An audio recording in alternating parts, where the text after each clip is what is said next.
पूर्णब्रह्म श्री श्री ठाकुर हरिचाँद, पतित पावन श्री श्री ठाकुर गुरुचाँद, जगत जननी माँ शांति सत्य भामा सह सकल हरिभक्तेर श्रीपाद पद्मे भक्तिपूर्ण प्रणाम जानाई। अनादिरादि गोविंद सर्वकारणे कारणम श्रीमती राधारानी सह सकल ब्रजवासी श्रीपाद पद्मे भक्तिपूर्ण प्रणाम जानाई।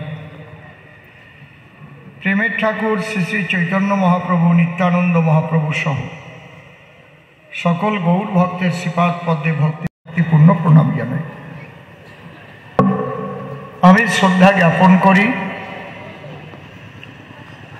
जादेर प्रचेष्टाय एवं जे जादेर अवदाने त्यागेर फले आज एखाने जेटा भावनार अतीत जे हरि मंदिर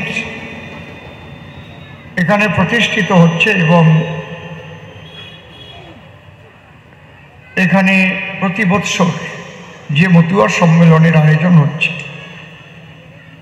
सत्यि एखान दिये बहुबार गेছি आसছি आमी भाबते पारी नाई कखनो जे एई जायगाय एत बड़ मंदिर होबे।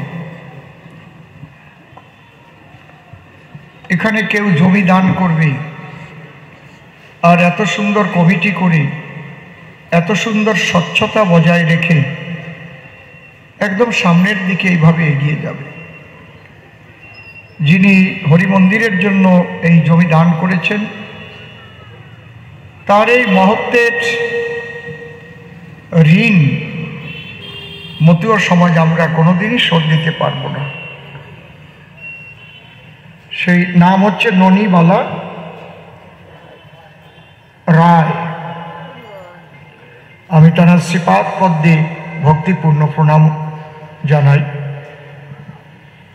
एर सबई ठाकुरेर खेला, कोथाय कि होबे आमरा किछुई बोलते पारी ना, तबे सतता रक्षा करे चलले तार उद्देश्य सफल हय। এই যে কমিটির মধ্যে যে কয়জন মানুষ অনেক দিন আগে থেকে তো তাদের সঙ্গে আমার পরিচয়, सब समय तादेर जे एकटा सरलता सतता एटार परिचय आमी आगे थेकेई पेয়েছি। এই জন্যে स्वामी विवेकानंद बोलছেন उद्देश्य जार महत् कार्य तार सिद्धि हबेई। सेई महत् उद्देश्य निये जे कयटा मानुष ठाकुरेर काज करते नेमेছে तार सुफल फलছে। ठाकुर ওই ননিবালা রায়ের ভেতরে গিয়ে তিনিই প্রবেশ করে তিনিই তো এটাকে করিয়েছেন যেখানে হোক, এবং এই স্মৃতি থেকে যাবে। তিনি একদিন থাকবেন না, এই স্মৃতি অনন্তকাল বহন করবে। যত মতুয়া সমাজ আসবে তারা জানবে যে ননিবালা রায়ের অবদানে এখানে এত বড় একটা হরি মন্দির প্রতিষ্ঠিত হয়েছে। হরি বল। शत शत बत्सर অসীম সরকারকে দিয়ে একপালা কবিগান এখানে উনি শোনাবেন, তাই তো? আমি এখানে এসেছিলাম 3 বছর আগে, তো এবার আবার সে অরবিন্দ বাবুর সুযোগ্য সন্তান অরিন্দম বাবু তিনি চাকরি পেয়েছেন এবং আমাদের এই কবিগানের যা খরচাপাতি তিনি সব বহন করেছেন। হরিবল। এই যে তার বাক্য তিনি রেখেছেন, এই স্বচ্ছতা। কালকে একজন মানত করেছিল, কি কেসে পড়িছে নাকি, কেসে কেসে জর্জরিত হয়ে গেছে, যদি কেসের থেকে মুক্তি পায় তাহলে আগামী বছরে 1000 টাকা দেবে। আমি মনে মনে ভাবতেছি মুক্তি টুক্তি হবে না, এত কিপটে মানুষ। উকিলের দ্বারা কথা কতি গেলেই তো 5000 দিয়ে নিতে হয়। কেসে কেসে জর্জরিত হয়ে গেছে, উনি 1000 টাকা দিয়ে মুক্তি পাতি আইছে। ওনার আজকে নিয়ে আসলি ভালো হতো, একটু শুনিয়ে যাও যে অরবিন্দ বাবু তার ছেলের চাকরির জন্যে আজকে পুরো একপালা কবিগানের সমস্ত খরচা তিনি বহন করেছেন। তুমি 1000 টাকা দিয়ে সব কেসে মুক্তি পাবো। ওই সময় আমি বসে বসে ভাবছিলাম আমি কোয়াই কি। এমনি বলতে পারতো আমার সাধ্য মতো যতটা সম্ভব আমি ঠাকুরের সেবার জন্য আমি দান করি। এখন তোমার সাধ্য যেমন তেমন দিই। মোটে এক রকমের মানুষ আছে, ঠাকুরের জন্য দিতে গেলি খালি খোটে, দেখি 1 টাকার কয়েন ওঠে নাকি, এদিক পকেটে কিন্তু 500 টাকার নোট ভরা, ও জায়গায় আর দেবে না। তুমি যেমন দেবা তেমনই পাবা। আজকে ননিবালা রায় মহাশয় যেমন দিয়েছে তার জন্য ঠাকুরের দরবারে অনেক অনেক বড় জায়গা তৈরি হয়ে থাকলো। আজকে অরিন্দম বাবু যেটা করলেন তার এই টাকা কমবে না, বাড়বে ছাড়া কমবে না। হরিবল। আমি শেষের দিকে, কারণ গানের বয়স তো 48 বছর হয়েই গেছে। এখন যারা পাশে আছে আপনারা এদের প্রাণ ভরা আশীর্বাদ করবেন, যাতে এরা এমনভাবে তৈরি হয়, এই কবিগান যে পর্যন্ত রেখে গেলাম এর অনেক উপরে সারা পৃথিবী জুড়ে যেন এরা ছড়িয়ে দিতে পারে, আমি ঠাকুরের কাছে সেই প্রার্থনা করি। আর একটা কথা বলি, হয়ে যাওয়ার আগে যেন হয়ে যায় না। কেউ যদি মনে মনে ভাবে আমি অনেক বড় হয়ে গেছি, আর বড় হতে পারে না। এখনো শিখি, টোনটা একটু বেশি আছে, টোনটা একটু বেশি আছে। এখনো শিখি, রাস্তার পাশে একটা অজানা বই যদি বিক্রিও হয়, টোন কমলে একটু ভলিউম বাড়বে। বইটা যদি আমার পড়া না থাকে, চট করে ওই ছোটি বইটা কিনে নিয়ে পড়ি নেই, দেখি ওর মধ্যে কি আছে। কবিগান হচ্ছে সারা জীবন ছাত্র জীবন, সারা জীবনে অধ্যয়ন, পড়াশোনা জানতে হবে, করতে হবে, সাধুসঙ্গ করতে হবে। শুধু সাধুসঙ্গ না, নাস্তিকদের সঙ্গ করতে হবে। তারা কি বুঝে নাস্তিক হলো, তাদের মনের কথা নিতে হবে, এবং সেগুলো জানতে গেলে দর্শন পড়তে হবে। ফিলোসফি যাকে বলে, প্রাচ্য দর্শন, পাশ্চাত্য দর্শন, এগুলো পড়তে হবে। দর্শনের মেইন পার্ট লজিক। লজিকের দুটো দিক, আস্তিক আর নাস্তিক। ওগুলো পড়ে পড়ে যুক্তি, তর্ক, সমস্ত কিছু ওখান থেকে কালেকশন করতে হবে। কিন্তু মন তোমার একটা জায়গায় স্থির রাখতে হবে। গুরু ভক্তি, হরি ভক্তি, যে যাকে ভক্তি করে সেই জায়গায় যেন ভক্তিটা তোমার থাকে। এই কথাটাই আমার তারক গোসাই বলছেন, যে যাকে ভক্তি করে সে তার ঈশ্বর, ভক্তি যোগে সে তার স্বয়ং অবতার। 4-5খানা প্রশ্ন করেছে আজকে, মনে মনে যা আসছে সব প্রশ্ন করেছে। আজকে নাম ভূমিকায় সে হয়েছে সদানন্দ ব্রহ্মচারী, তাই তো? সদানন্দ ব্রহ্মচারী। আর আমাকে করেছে বিচরণ পাগল। প্রশ্নগুলো আপনাদের মনে আছে তো? যে আদি ধর্ম সনাতন, তারপরে হিন্দু হলো নামকরণ, এর মধ্যে আবার তারক গোসাই কলম ধরে কেন সূক্ষ্ম শব্দ ঢুকাই দিল তার ভিতরে, এটা তুমি একটু ভালো করে ব্যাখ্যা করে করিও বর্ণন, তাই তো? দ্বিতীয় প্রশ্ন করেছে কি, যে দেখি, যে আমি লিখে রেখেছি, এই মতুয়া কি আলাদা কোনো ধর্ম? তুমি বুঝাই বলো তার মন। কিছু মতুয়া প্রচারকরা তারা আলাদা মতুয়া ধর্ম বলে প্রচার করছে, এবং এর মধ্যে কতগুলো কথাও বলেছে।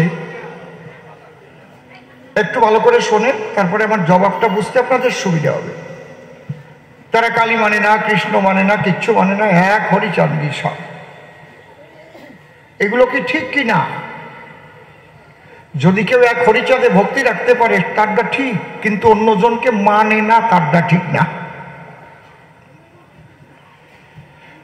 এ কথাই তো বলেছেন তারক গোসাই। শ্রী ঠাকুর ভবপাগলা একদিন বলেছেন, এই দেখ কি, রাখিও সবার মন, ভাবিও একজন, কাউকে ব্যথা দিও না কখনো, কাউকে ছোট করে নিজে বড় হতে যেও না। কৃষ্ণ নিন্দা করে, রামের নিন্দা করে, গৌর নিন্দা করে, কালীর নিন্দা করে আমার হরিকে উঠাবো উপরে, এরকম কখনো হয় না। এরকম করতে গেলে ওটা টেকে না। সবাই যদি একদলে মিশে তোমার হরিকে ঠাসাইবার, তারপরে কি করবেন? সবাইকে সম্মান দিলে তোমারও সম্মান মেলে। ঠিক বলছি তো?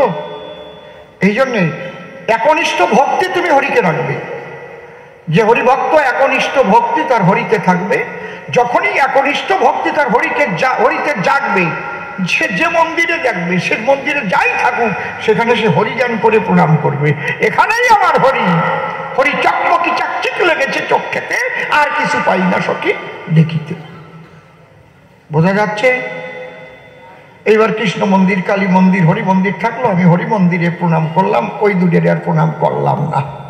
তার মানে ভক্ত, রাম ভক্ত, অনুকূল ঠাকুরের ভক্ত, ওই সৎসঙ্গী, ভারত সেবাশ্রম, ওরা যদি কয় তাহলে হরি মন্দির দেখলি মোটে ওই জায়গা আমরা যাব না। সব যদি এক হয়ে যায়, তুমি পড়বা তারপরে সমস্যায়। তোমার ভক্তি থাক শ্রীহরির পায়ে। এই জন্য হনুমান এই কথাটা বলেছিল রূপ ধরে। আমি জানি শ্রীনাথ এবং জানকীনাথ এক। তুমি যদি মাটির মূর্তি হতে, তাহলে আমি রাম জ্ঞানে প্রণাম দিতাম দুই হাতে। যেহেতু তুমি জ্যান্ত দাঁড়িয়ে আছো, তাই আমি একটু তোমার মধ্যে রামরূপ দেখতে চাই। এদিকে আমার হরিলীলায়ও তাই করেছিল। কি নাম? হীরামন পাগল হরিচাঁদ ঠাকুরের মধ্যে থেকে রামরূপ দেখ। ওদিকে হনুমান কৃষ্ণ মূর্তির থেকে রামরূপ দেখলো। দেখেছেন ঘটনা কোথায়? এই সূক্ষ্ম জিনিসগুলো বুঝতে হবে। আর এই ধর্ম নিয়ে ঝগড়াঝাটি করা ঠিক না। একটা জায়গা ঠিক থাকতে হবে, আমরা সনাতনী।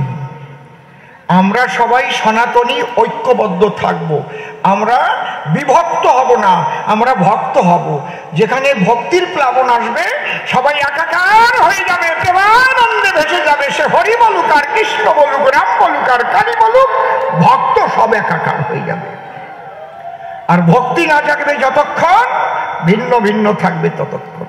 কুয়ার জল, পায়খানার জল, ড্রেনের জল আলাদা আলাদা, কিন্তু যখন প্লাবন আসবে, বন্যা আসবে, সব জল একসঙ্গে নিয়ে সাগরের দিক ভাসবে। হরি বল। বুঝতে পারছেন? এইটাই হরিলীলামৃতে লেখা, আর অন্য কিছু না। সব শাস্ত্রে শ্রীকৃষ্ণ গীতায় তো তাই বললেন, যে যথামাং প্রপদ্যন্তে তানেস তথৈব ভজম্যহম মম বর্তানুবর্তন্তে মনুষ্য পার্থ সর্বস্ব। যে যেভাবে আমাকে ভজন করে, মূলত সেইভাবেই আমি কৃপা করি তারে। ওই কালী ভজন করলে কালী তোমার পথ দেখাবে। আছে কালী নাম জপ করো, কৃষ্ণের বাসে শুনতে পাবে। এ কথা মিথ্যা নহে, একদিন তুমি রাধা রানী হবে। কি সুন্দর কথা! কালী নাম জপ করো, কৃষ্ণের বাসে শুনতে পাবে। এ কথা মিথ্যা নহে, তুমি রাধা রানী হবে। কারণ তোমার যখন মাতৃভাব ভিতরে জাগ্রত হবে, তুমি তো কামের ঘর থেকে তখন প্রেমের ঘরে যাবে। আর প্রেমের ঘরেই তো ধারা উল্টে গিয়ে রাধা ভাব প্রাপ্ত হবে। হরিবল হরিবল। দেখেছেন? আজকে যে প্রশ্ন করেছে, খুব ভালো প্রশ্ন করেছে। তবে একনিষ্ঠ ভক্তি যেন একটার উপর থাকে। আমি বলে দিচ্ছি, যারা কৃষ্ণ ভক্ত তারা কৃষ্ণেই ভক্তি রাখবে, কৃষ্ণ চিন্তা, কৃষ্ণ নাম। যারা হরিভক্ত, হরিচাঁদ হরিচাঁদ বাবা হরি বল। বুঝতে পারছেন?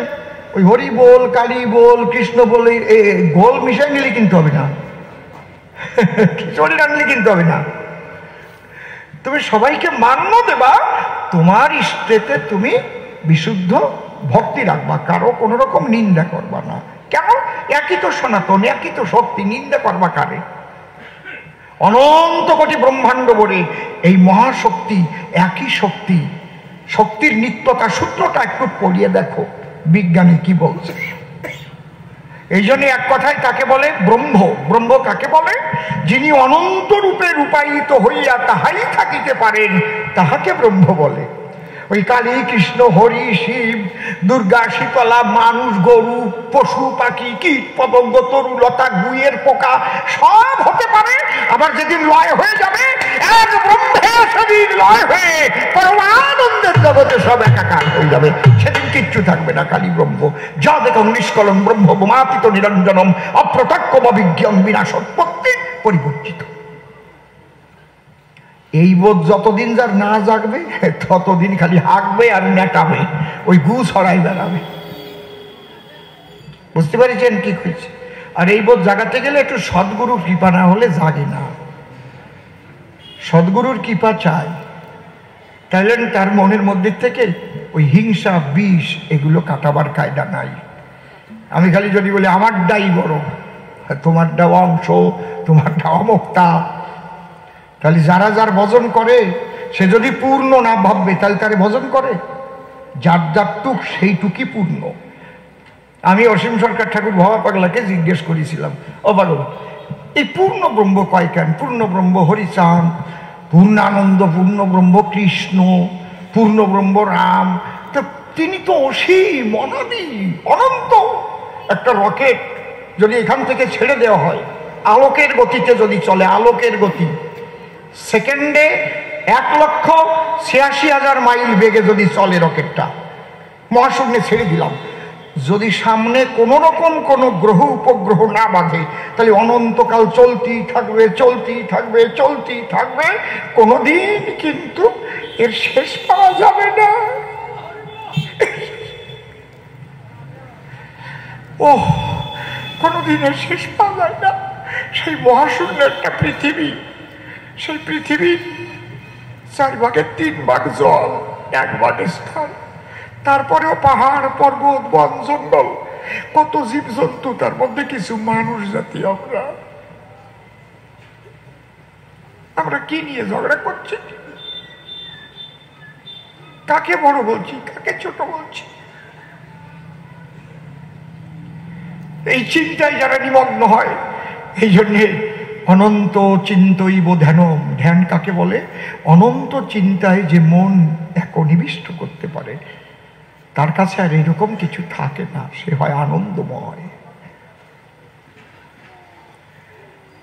সেই ভাব ধরো, দেখবা সেই পূর্ণ সনাতনী ভাব তোমার মধ্যে আসবে। সনাতন মানে শাশ্বত, চরম সত্য, ইহাই সত্য, ইহাই সনাতন, যার ধ্বংস নাই। হরিবল।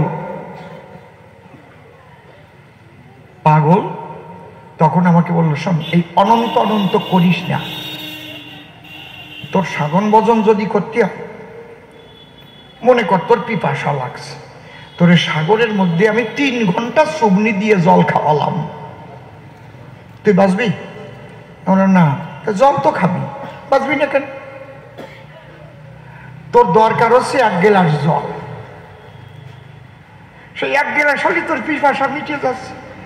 তোর কালী ভালো লাগে, কৃষ্ণ ভালো লাগে, হরি ভালো লাগে, গৌর ভালো লাগে, যা ভালো লাগে, হচ্ছে 1 গ্লাস জল হয়ে আসছে।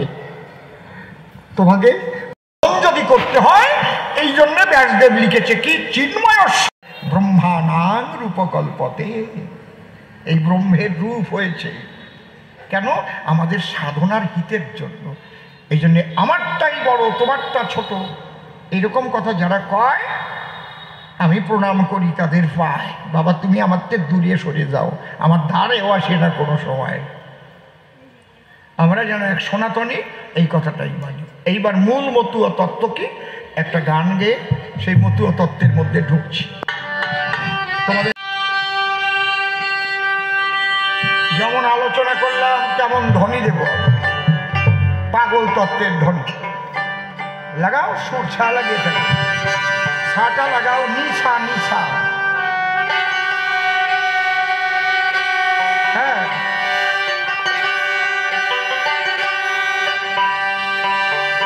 জয় জয় হরিচাঁদ, গুরুচাঁদ, তারকচাঁদ, হীরামন, গোলকচাঁদ, দর্শিনী, গোপাল চাঁদ, রাধা কৃষ্ণ নিতাই গৌর রাম সীতা মাতা পিতা প্রেমানন্দে। হরি হরি বল, হরি বল।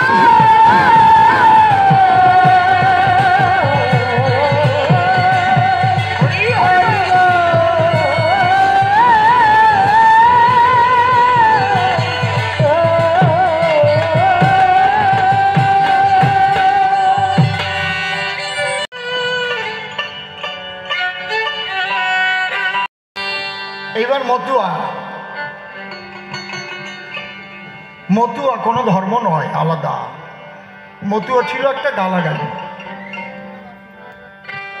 কেন গালাগালি দিত? দেশ বাজা দেশ। পূর্ণব্রহ্ম শ্রী শ্রী হরিচাঁদ ঠাকুর তিনি হরিনাম করতে শেখালেন। এক হরিনাম করো।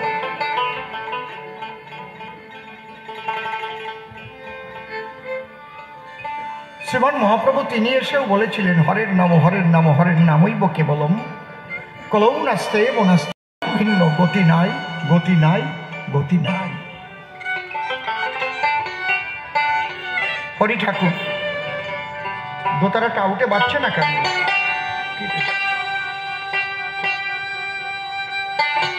ছোট তা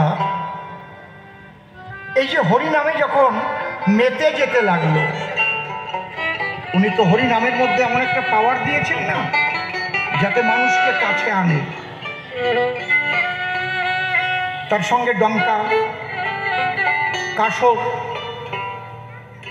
এই বাজারে যেটা ধুম ওঠে এবং ভাইব্রেশন হয় ইথারের মাধ্যমে, চারিদিকে যখন নামের ধ্বনি ছোটে, তখন কিন্তু মন প্রাণ ধরে একটা টান দেয়।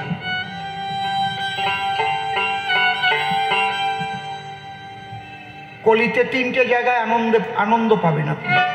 ছোট, যেখানে নামযজ্ঞ হয়, হরে কৃষ্ণ নামযজ্ঞ যেখানে হয়, যখন নাম ব্রহ্ম, সুর ব্রহ্ম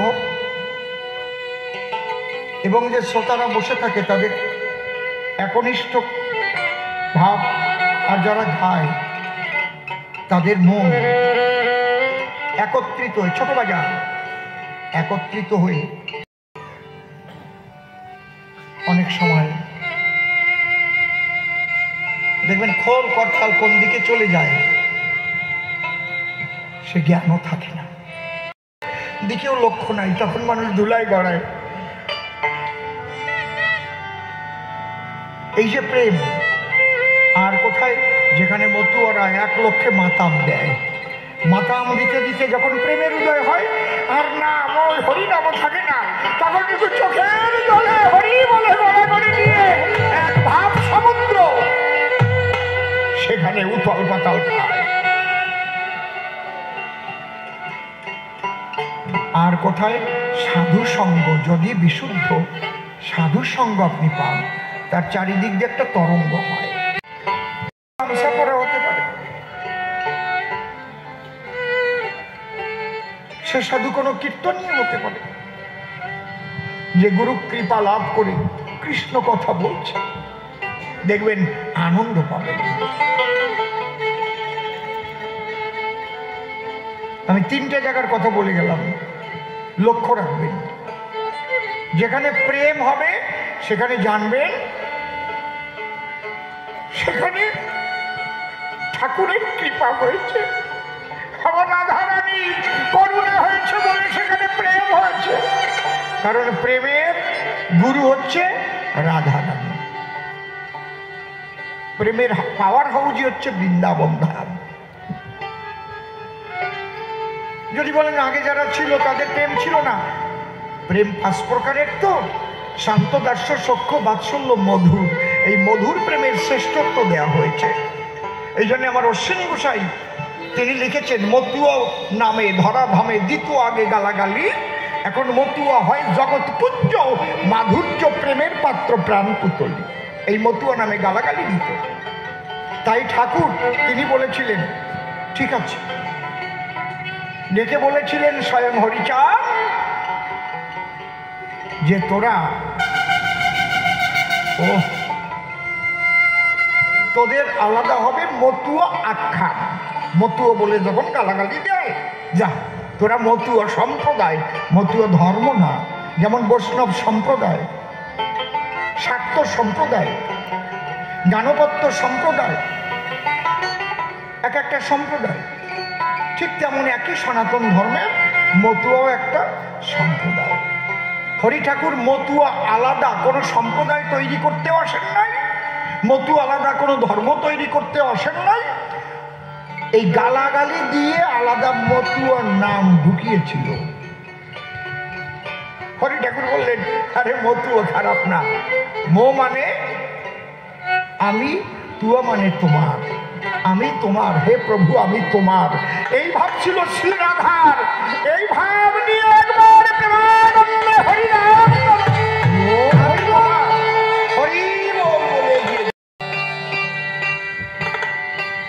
আমি পরিষ্কার করে একটা কথা বলে দিতে চাই, আর কয়দিন ঠাকুর জগতে রাখবেন আমি জানি না। যারা কৃষ্ণ, কালী, রাম, গৌরাঙ্গ, শিব, হরিচাঁদ এদের মধ্যে ভাগাভাগি করতে চায়, শুধু নিজের টাকাই শ্রেষ্ঠ করে অপরকে ছোট করতে চায়, দয়া করে তারা আমারে কেউ বায়না করতে যাবেন না, আমি ভালো থাকবো। যারা ওই সমস্ত ভাগাভাগি করে আনন্দ পায় তাদের আগে গান দেবেন, কারণ আমি ভাগাভাগি করার জন্য জন্মগ্রহণ করি নাই। আমি জন্মগ্রহণ করেছি সবাইকে একত্র করার জন্য। সবাই আমরা ঐক্যবদ্ধ সনাতন। হরিব, এই সনাতনী হচ্ছে আদি ধর্ম। যীশু খ্রিস্ট জন্ম না নিলে খ্রিস্টান ধর্ম আসত, বুদ্ধদেব জন্ম না নিলে বৌদ্ধ ধর্মের সৃষ্টি হতো, গুরু নানক দেবজি জন্ম না নিলে শিখ ধর্ম বলে কিছু থাকতো কি? তাহলে এর আগের থেকে অনাদিকাল থেকে সনাতন আছে, সনাতনের থেকেই সব গেছে। নবীজি জন্ম না নিলে ইসলাম ধর্ম হতো। 365টা না 68টা মূর্তি ছিল মক্কায়। তাহলে হযরত মুহাম্মদ জন্ম নিয়েছিল বলে এই ইসলাম ধর্ম। তার আগে তারা কি ছিল? সব এক সনাতন ছিল, সব এক সনাতন। সেই সনাতনীদের ঐক্যবদ্ধ করাই হচ্ছে আমার কাজ। বিভক্ত করা আমার কাজ না, ভক্ত করাই আমার কাজ। তোমরা ভক্তি দিয়ে দিয়ে যাও, কৃষ্ণ ভক্ত, রাম ভক্ত, হরি ভক্ত, কালী ভক্ত, সবাই ভক্তি জাগবে কিসে? তাহলে হরিচাঁদ ঠাকুর দিল কি? এই জায়গায় হচ্ছে কায়দা। এমন কিছু কথা, এমন কিছু কার্যকলাপ তোমাকে মানতে হবে জীবনে, তাহলে তুমি ভক্ত হতে পারবা। তুমি কালী ভক্ত, আল্লাহর ভক্ত হতে চাও, আল্লাহর ভক্ত হতে পারবা। যিশুর ভক্ত হতে চাও, যিশুর ভক্ত হতে পারবা। এই কথাগুলো মানলে এমনই একটা দর্শন সহজ সরল ভাষায় পৃথিবী সৃষ্টি হওয়ার পরে বিশ্ব মানবের কল্যাণের জন্য হরিচাঁদ দিয়ে গেলেন এভাবে। সেটা কি? সদ্ভাবনায় যুক্ত থেকে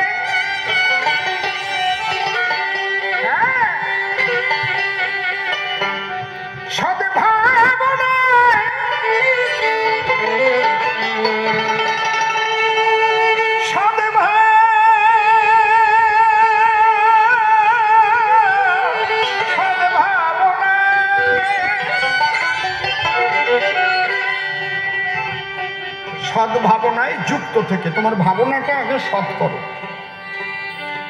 ভাবনা ছিল বলে এত বড় মন্দির জায়গা হচ্ছে, আর এই অনুষ্ঠান কোনোদিন বাতিল হবে না।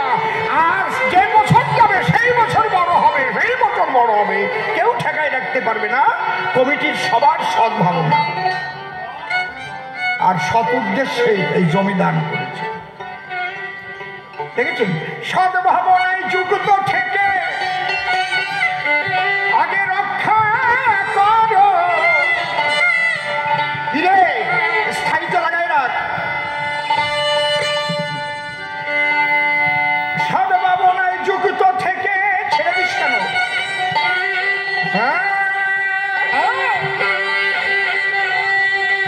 ছেড়ে দাও। কি প্রত্যেকদিন এক কথা বলবো আমি। সদ্ভাবনায় যুক্ত থেকে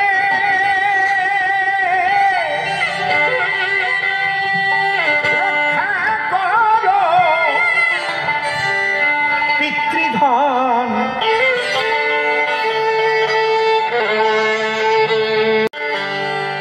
শোনো বিশ্ববাসীগণ,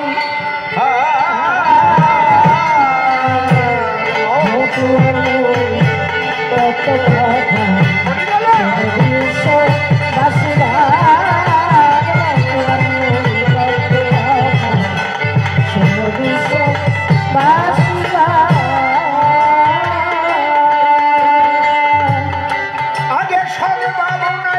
যুক্ত থেকে সদে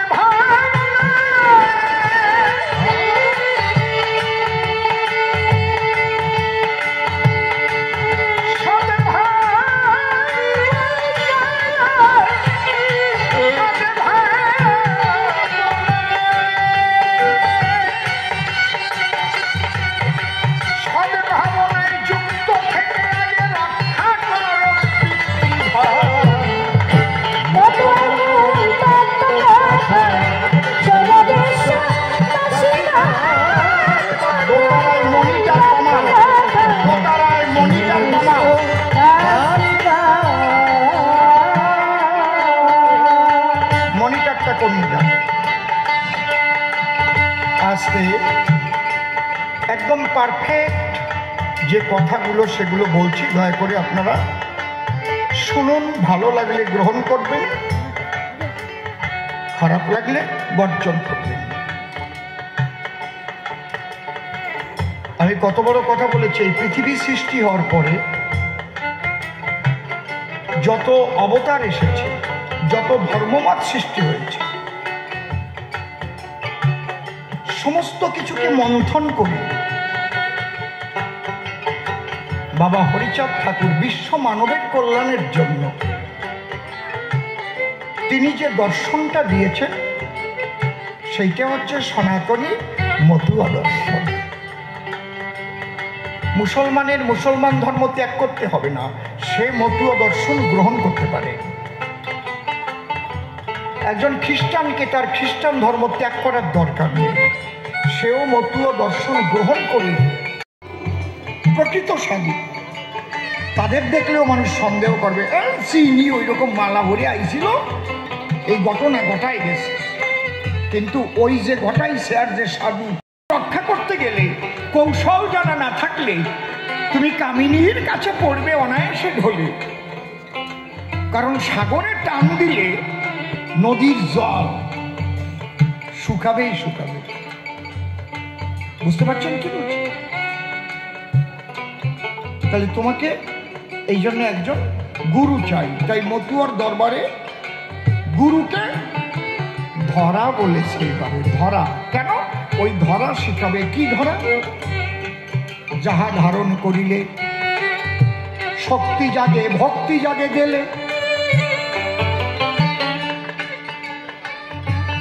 বোঝা যাচ্ছে? অধর মানুষ ধরবি যদি, ওরে আমার মন যে ধরেছে তারে ধরে নিরিখ ধরে কর সাধন। আপনাদের আছে জানা, এক কানা তো আর এক কানারে পথ দেখাতে পারে না। আমি যদি ধারণ করতে না পারি, আমি যদি বারে বারে মরি, আর আমি যদি গুরুগিরি করি বান্দরের মতো চেহারা, সবাই পালন করবা, সবাই ব্রহ্মচর্য পালন করবা। দিকে আমার ব্রহ্মচর্য ঢুকে গেছে, কাজ হবে। ব্যাপারটা কি? তোমার ওই বান্দরের মতো চেহারা হয়েছে কেন?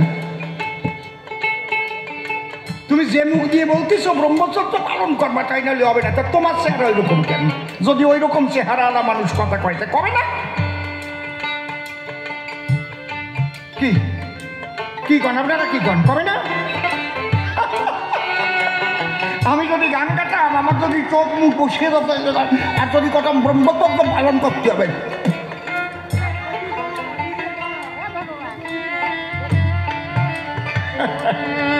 আইসে এটা